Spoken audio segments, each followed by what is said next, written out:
జిల్లా వ్యాప్తంగా కార్పొరేట్ మరియు ప్రైవేటు స్కూళ్ల యొక్క వేధింపులు రోజురోజుకు పెరుగుతున్నప్పటికీ అధికారులు ఎందుకు స్పందించడం లేదని ప్రశ్నించడం జరిగింది. ఈ సందర్భంగా పీడీఎస్యూ ఉమ్మడి రంగారెడ్డి జిల్లా అధ్యక్షుడు పి. శ్రీనివాస్ మాట్లాడుతూ ఫీజుల దోపిడీకి పాల్పడుతున్న ప్రైవేట్ స్కూళ్లపైన చట్టపరమైన చర్యలు తీసుకోవాలని డిమాండ్ చేయడం జరిగింది.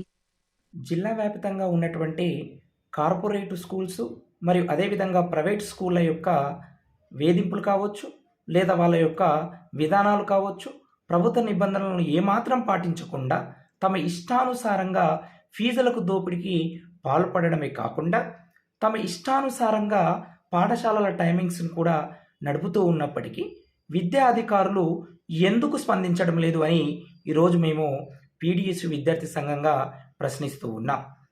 స్కూల్ టైమింగ్స్ అనేవి date 24/7/2023 RC number 615/C&T/SCERT/TS 2023 primary స్కూళ్ళు 9:30 AM నుంచి 4:15 PM వరకు నడపాలా.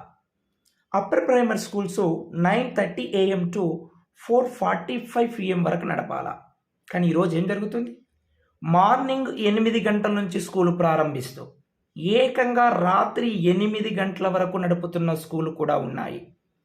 ప్రభుత్వము ఇస్తున్నటువంటి హాలిడేస్లో కూడా అదే విధంగా స్కూళ్ళను వాళ్ళు నడుపుతున్నటువంటి పరిస్థితి కనపడుతూ ఉన్నది.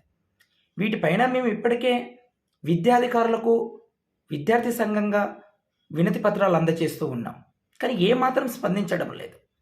మనకు ఆల్రెడీ తెలుసు, సైకాలజీ ప్రకారము ఒక విద్యార్థి ఎన్ని నిమిషాలు చదవాలి, ఎన్ని గంటలు చదవాలి అనేది మనకు ఆల్రెడీ ఉంది. మరి ఆ నిబంధనలన్నింటినీ తుంగలో తొక్కుతూ తమ ర్యాంకుల కోసం లేదా తమ యొక్క ఫీజుల కోసం పిల్లలను ఈరోజు వేధిస్తున్నటువంటి పరిస్థితి మనకు కనబడుతుంది ఈ ప్రైవేటు కార్పొరేట్ స్కూల్లో. ఈ మధ్యన మనము వికారాబాద్ జిల్లాలోని శ్రీ చైతన్య స్కూల్ యొక్క యాజమాన్యము లేదా శ్రీ చైతన్య స్కూల్లో మరి 10వ తరగతి విద్యార్థికి తీవ్ర గాయం చేసినటువంటి పరిస్థితి కూడా మనకు కనబడుతూ ఉన్నది. మరి ఈ విషయం పైన మేము 12వ తారీఖు రోజు ఆల్రెడీ డిఓ గారి యొక్క ఆఫీసులో మేము వినతి పత్రం అందజేశాము, ఆల్రెడీ యాక్షన్ తీసుకోమని. కానీ ఇప్పటి వరకు స్పందించలేరండి.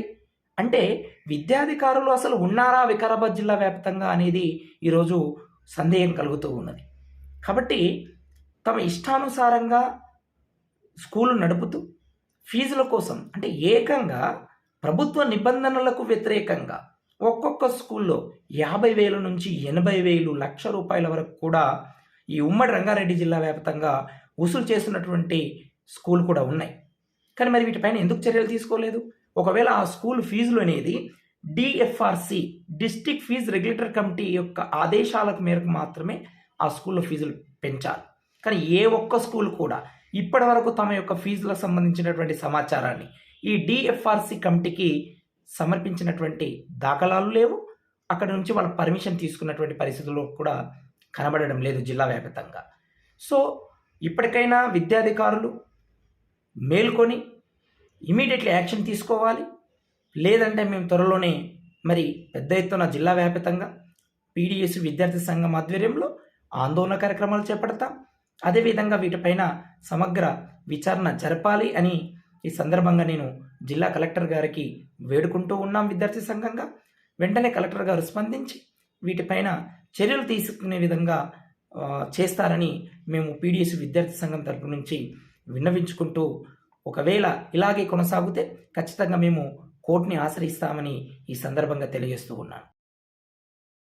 Thanks for watching our channel. Please subscribe more update.